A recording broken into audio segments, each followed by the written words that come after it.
Welcome to Becky's Garden Paradise. I'm glad to be back with you. Thank you for joining me. I wanted to share one of my favorite recipes for a sweet treat, which is keto granola or grain-free granola. It's not completely keto because I'm using regular peanut butter, but if you wanted to make it keto, then you could use like reduced sugar or sugar-free peanut butter. But anyway, I'm going to go over the ingredients and then show you the process that I used to make it. So last time I made this, it lasted me a couple months. It's great to put on yogurt, or you could have it with some unsweetened almond milk for, a cereal substitute as well. And then I'm also going to be posting the recipe in the description below for you. So I have milled flax seeds. I keep it in the freezer because they do lose their nutrition if you just leave them out. So one of my doctors actually suggested that I keep it in the freezer to keep it fresh and keep it from, losing its nutritional value. Walnuts. You could use pecans if you wanted to. I'm going to chop those up. So it's 1.5 cups of walnuts and 1.5 cups of almonds. You could use raw. I'm just using what I have, which are already like shelled, and then the almonds are already roasted. But anyway, 1.5 cups of walnuts and almonds. And I put them into this little hand chopper to chop them up in little pieces. Unsweetened coconut flakes, just to add texture. Pepitas, which are roasted green pumpkin seeds. I'm using what I like. I also have sunflower seeds that are roasted and salted. Those are the roasted almonds that I'm using. Another 1.5 cups of those. Again, I'll chop them up in the little mini chopper. 1/2 cup of peanut butter. I have this keto zero sugar honey that I bought on Amazon, and I'll use 1/2 cup of that. Let's see, a couple teaspoons of vanilla, about 1/2 teaspoon. Last time I used 1/2 teaspoon. I like cinnamon, so I think I'm going to use a full teaspoon this time, ground cinnamon. And then salt to taste. I just put a little bit in there because some of the seeds and nuts that I'm using are already salted. And then, let me grab it.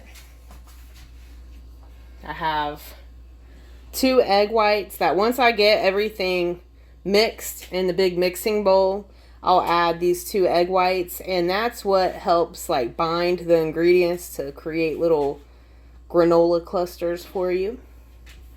So I'm going to go ahead and get everything measured out and in the bowl, and then I'll bring you back in. All right, so I've added all the ingredients to the bowl, and I'm just going to mix it up until it's all combined. So you got to work a little bit to get the honey and the peanut butter blended in there really good. Once I get it mixed up, then we're going to transfer it to this baking sheet with parchment paper on it. All right, so I mixed everything up. I try to make sure that.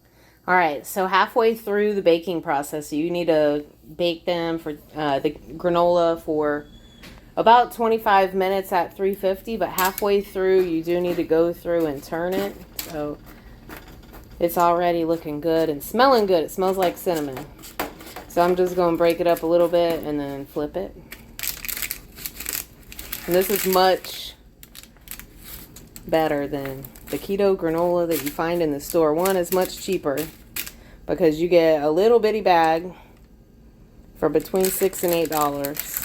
And it has, some mystery ingredients in there. You might not like the flavors that they have in the store. If you can even find it. I can usually find it at Walmart, like the big super Walmart, or at Publix. Saw it at Sam's one time. That was it. But it's cheaper if you make it yourself. Like I said, this is just me. It'll last me a couple of months. Depends on how much I use it. If I eat it more like cereal, every now and then, or if I'm just using it, a couple spoonfuls at a time on top of some yogurt.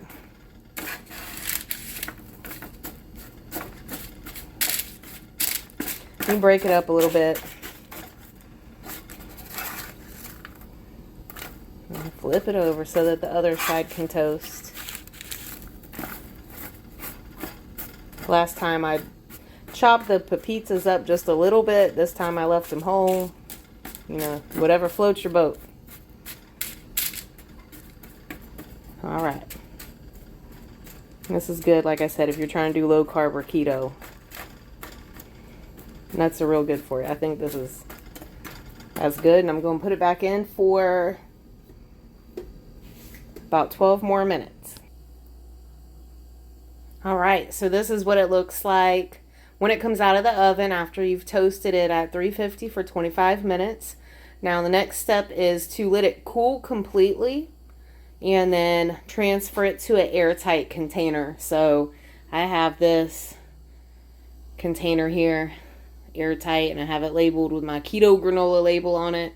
And like I said, once it's cooled completely, I'll transfer it into that container and then store it in my pantry. Again, I'll include the recipe that I used in the description below. I'll also give you guys the link for the keto honey that I found on Amazon. If you have any questions, please leave them in the comments, or if you have your own keto granola recipe or any ideas, I would love to see those as well. So thank you again for joining me here at Becky's Garden Paradise. Have an awesome day.